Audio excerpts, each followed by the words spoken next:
Okay guys, let's have a look at these carbs. They're over there on the floor. Have your little grips ready, your mole grips ready if you need them, because it may not easily come undone, the screws. But this bike has been so well maintained and looked after throughout its life. I believe it should be fairly straightforward, but I may be speaking too soon.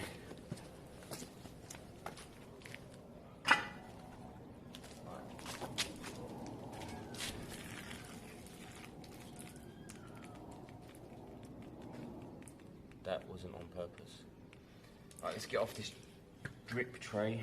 I'm surprised it has one of these. Lovely. No. Great. Thank you. Thank you. One, two. Just follow these.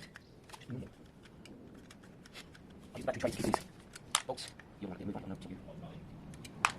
You want to move across the mountain.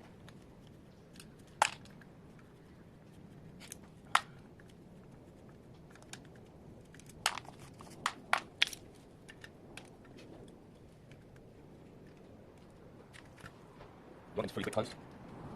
There you go. There you go, we're good. That's good.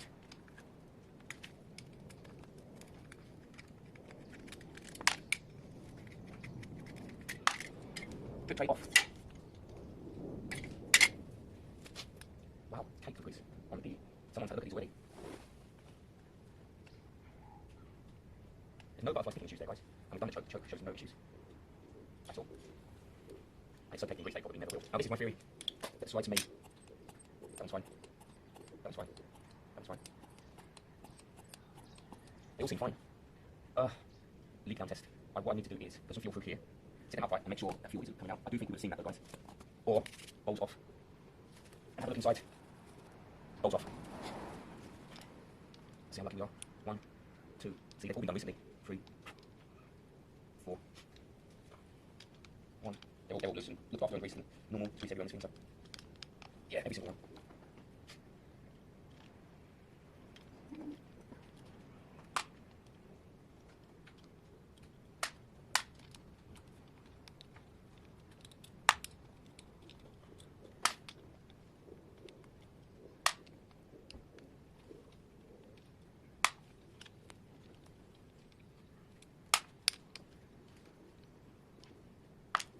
Everything's greased appropriately.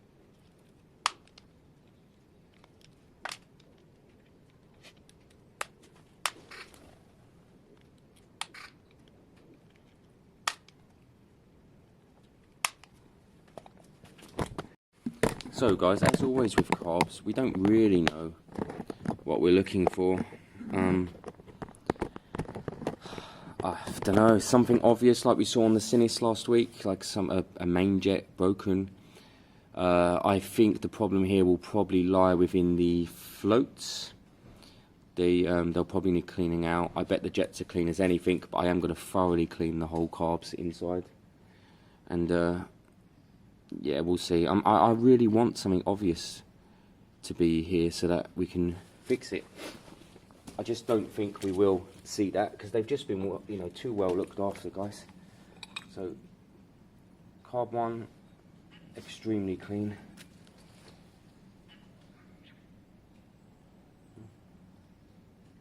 One 112.5. 112.5. Carb 2. Little bit dirty. Carb 2 is a little bit dirty. I'll give that a clean. 112.5. Carb 3.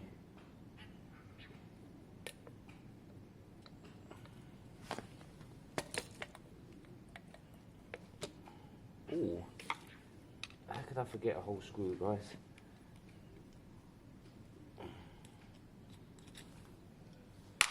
Carb 3. A bit dirty actually. A bit dirty. Let's be carb 4 clean.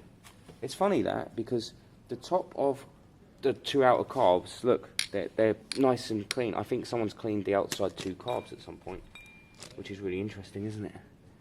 If they didn't clean the inside. So let me check the 112.5. Now I don't know if that is the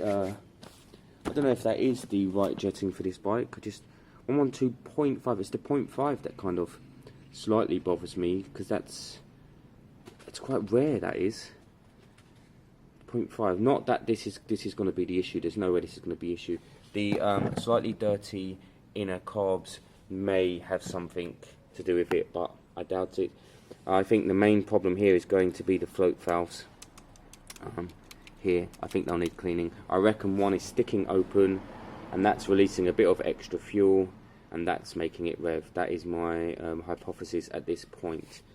So I'm going to take them off, clean them out one by one, and then put it all back together. Keep it simple, guys. Quick clean, put it back together, nip it up so you know what you're working with.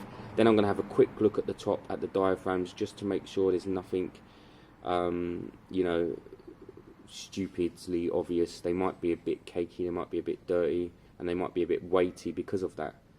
So I'm going to pop these off. These are the main jets. I'm going to give them a clean.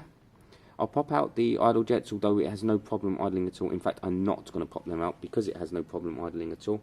I'm definitely going to take the floats off one at a time, clean them out, put them back in, and that's all I can really do, because there's no obvious sign of anything going wrong here.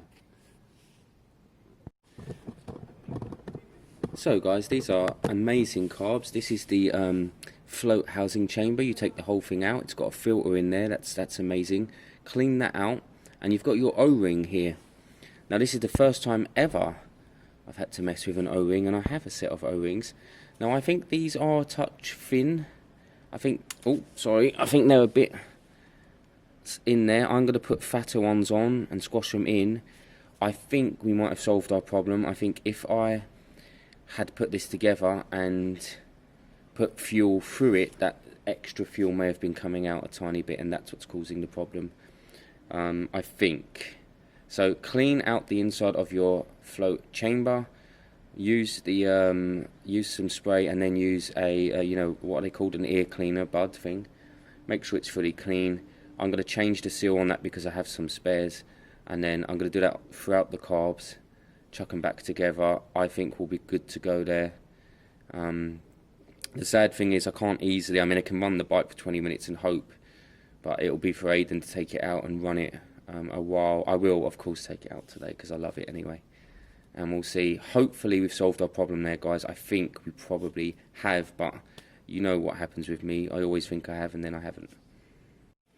So guys, there's the new seal. You can see it protrudes a bit more. You see, it sticks out a bit more because it's meant to seal. I think we probably we might find that this is the cause of our issue. It's the only thing that's kind of sticks out at this stage. So fingers crossed. I'm going to change them all, pop them all back on, and hopefully we're sorted. Okay guys, so I believe that fix has repaired it. When you blow through the fuel pipe and it's upside down, all of the valves should be closed. No air goes through now. When I did that test originally, some air was going through. That meant some fuel was going through. And as the bike got warmer, it just would have let a little bit too much through, and that would have come out into the chamber and caused a bit more combustion. I do strongly believe that was the problem. Aidan's very nice. Aidan doesn't mind kind of getting the bike back, testing it going wrong again, and then him calling me up. He's very good. I've known Aidan a while now.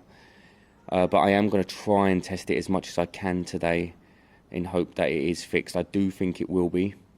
And it's a beautiful fix. That I've never done that one before. I've never done the float valve housing seals because I've never had a bike old enough to do it. So I'm quite pleased.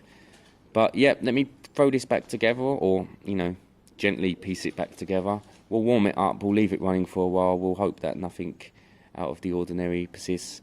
I'm going to chuck some car wax on the chrome on this bike, so just to winterify it a little bit, and it should be good and done. Gershon is due today. Jake may be due, but he doesn't always turn up. And I've got a bit of a surprise over there.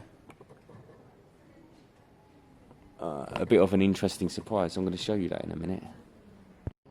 Alright guys, so I am here messing around with this carb because I put it all in and then I realised the throttle linkage wasn't connected because it had that silly little extra thing there. Basically it's the wrong throttle cable, but it works perfectly. It goes all the way up like it should, so that's fine.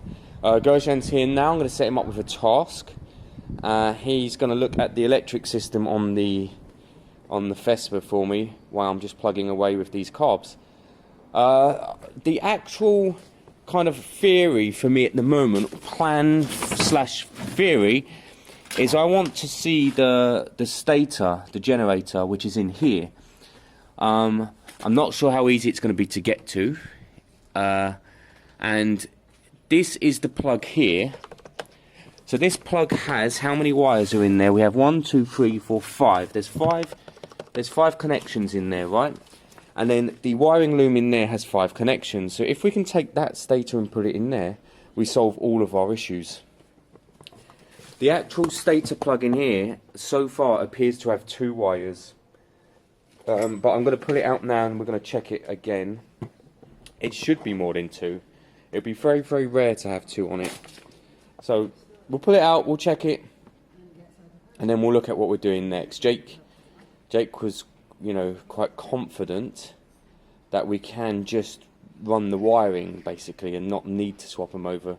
So I'll get Gershon to start taking it apart and we'll have a little look. So there's 2 parts to this stator. At the moment we just want to see the stator, okay? So we can see the wires from here. So we now know, look, there's our 5-pin prong. One of the options is to take all of the 5 wires, so basically cut this off here.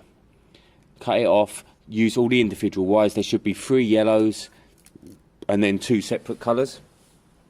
I think you would wire the 3 yellows together and then be left with, see, I would have thought you were left with 1 colour. I expected this to be 4. Because then I would have gone the 3 yellows together to the yellow on the Vespa, whatever the last colour is, unless it is the 3 yellows together and then the last 2 colours to the 2nd pin on there. If that makes sense, the other way round. So the connector from the CDI, 3 yellows go to the 1 yellow on that stator. But if we can pop this off, see, we can see the stator's in here, right?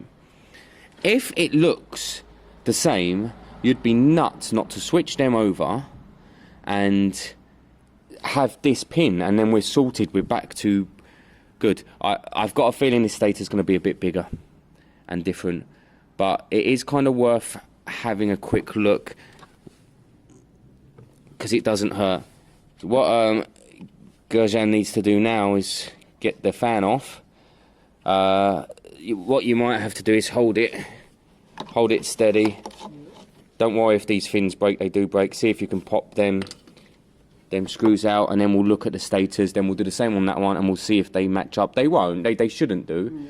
But if they look the same size and they look like they'd work, we'd be nuts not to. Otherwise we're trying to adapt 5 wires to 2, and it feels almost impossible for me. I'd like to see what wires they were. I reckon we got 3 yellows. My guess is we got 3 yellows and 2 colours, but I don't know what the 2 colours do. So we'll see if we can get a bit of a better look in there. Okay guys, so I think I've done enough for it to fire up. Really important at this stage we check it. You know, snap the throttle back, make sure it's all good. I've checked the choke, I've done all of that stuff. Obviously side panels aren't on, the bolt isn't in the tank yet, it's not necessary, seat's not on, it doesn't matter, side panels aren't on. What's important here is that it starts up. I primed the fuel a little bit. Remember, it took 15 to 20 minutes to see if it was a problem. I don't know if I'm gonna mess around waiting for 15 or 20 minutes. I'll probably run it for 5 to 10. Get it back to Aidan. I'll take it for a spin later, that'll be interesting. Get it back to Aidan and he can test it, and because he'll do much longer rides. I didn't feel like it was going to cause major problems earlier, even if it did that messing around on the main run. Although I think he said it cut out. I'll double check that with him. I think he said it cut out. But for now, let's get it warmed up. Let's see if it seems any better. I'll probably have to adjust the idle now on it, and I think it's good to go. I'll let you listen for a minute or two. Gary's down there working on the old stator. The screws into the metal, they're just C-solid, so we're trying to work them out big time. Right, let's hear this for a couple of minutes. Let's see. Well, let's see if it starts first, and then we need to watch for leaks. We don't want any fuel leaks. And just make sure it sits and sounds okay and revs okay when it's warm.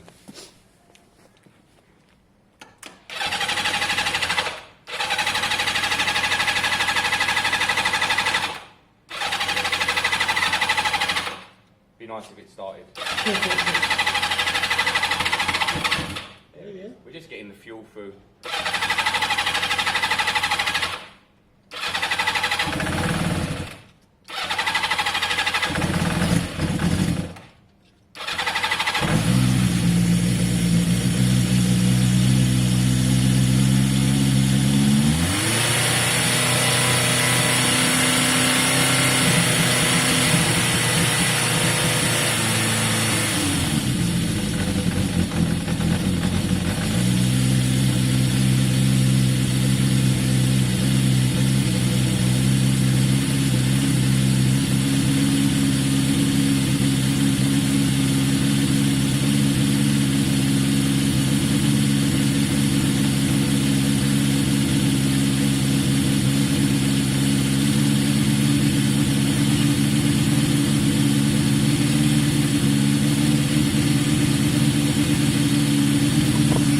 I mean, at this stage, it at least sounds as good as it did before.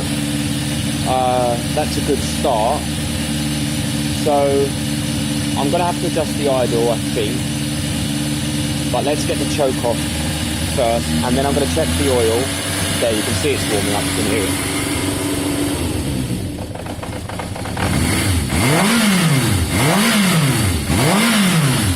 It's revving very strong. Woo! Touch smoky, guys, but remember I've just put cleaner through the carb, so that's going to be working its way out.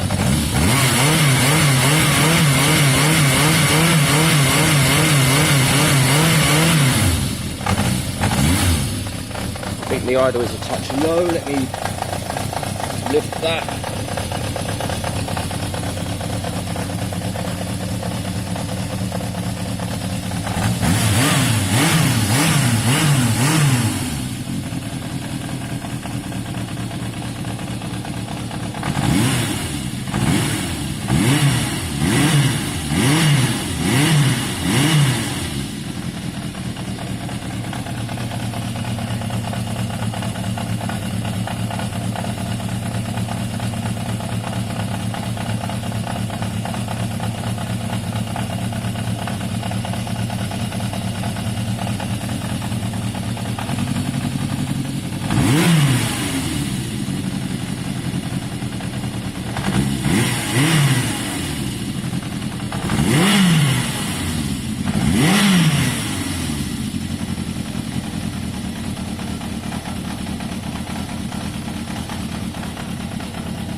Right guys, I told you we had something interesting over here. Recognise this bike? This is the Kawasaki ZL600 from Nat's Knacker's Yard. He did a great job on this bike. I worked on this bike originally and put way too much money into it. Too much time, too much effort. I think it owed me $11.50 in the end. So I gave it to Nat, or sold it to Nat, and said, do your best. And he did a great job. He just got this back in a bundle deal, so he got two bikes. for his bobber. But this bike apparently isn't a great runner at the moment. So I've got the keys. I don't even know if it starts. It'd be nice to hear this start. So in a minute I'll pop the key in and we'll see if it does anything. I don't think it's a runner, or it is a runner, but it sounds bad or something. There's something going on. The original owner had the carbs cleaned again, which is ridiculous because I did it and that did it. I did it 20 times and that did it 10. They're definitely not dirty caked carbs. I have noticed this dent here, so something, I don't know if Nat noticed that. Nat, let me know if you noticed that. I don't think you let it go like that, or did you? It could have had a little drop or something. You don't easily get a dent there. I mean, what would cause a dent there? The steering doesn't go anywhere near that. But then part of me thinks Nat did drop this tank at some point. Nat, let me know. But I'm going to throw the key in a minute. Let's see if it starts up. We're just idling the XJ550. I don't know. It seems okay at the moment, but it was a tiny bit. I'm not sure how to explain it. It got kind of. It was a bit slow at bringing the revs down. But to be fair, it's had cleaner in there, and it needed to warm up, and it seems alright, doesn't it? So we'll know if it's a problem, guys, if it revs itself up in a minute. Now, I don't mind running this out of fuel at the moment. It's more important that we see that the engine is behaving. So I'm going to keep that running for a minute. Let's grab the key and we'll try and start up the Kawasaki. Gerjan hasn't seen that before, so that'll be interesting. Okay, guys, so we are killing ourselves trying to work this out.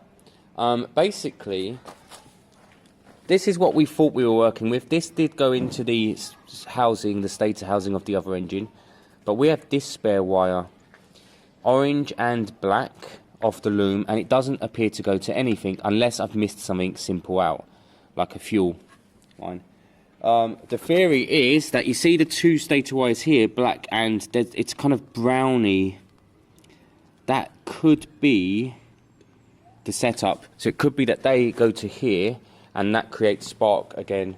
So we're going to try, I don't know otherwise. Otherwise the theory was cut all the three yellows, wire them together, then the yellows go to one of the colours down there, but then the orange and green will be doing two different things. So it will be one or the other. One will send to spark. This is just a playing game now, guys. We just chop and play. So let's do that. So we're going to chop this off, strip it using our stripper tool, do the same thing down there, and just play, guys, and see how it goes. We have got these old wiring looms. These are Piaggio wiring looms, so they can help you a tiny little bit. Like this is again a stator wire. Now this one on here appears to go directly to the well, this is actually the CDI and coil, I believe. I don't think it has a separate CDI. I could be wrong. That might be a CDI. So, and then the second loom we got here, I don't know what it is. I think it might be the big old phaser or something. Actually, it says it on there. I don't know. So, we're kind of working with something. What I might do is use this connector here, the one we were just looking at here, plug it into there because it does fit, and then use these spare wires to wire it up just to test it. And we'll know, I'm all set up here with the spark plug. All Gary has to do is kick it and you'll see if there's spark. You'll know if you've solved the problem there. If it sparks, I also think this engine will fire. So let's do some wiring and see how that goes. The XJ550 seems okay, but I think we'll get Aidan to proper test that at some point, and he can let us know how it is. And Gary lost the keys to the Kawasaki. No, I've got the keys. I can't remember. And that came fairly late last night. I remember putting them in my jacket, and I remember going home. But I did come in here to drop this box. So they are somewhere. I am going to find the keys to Nat's Kawasaki over there.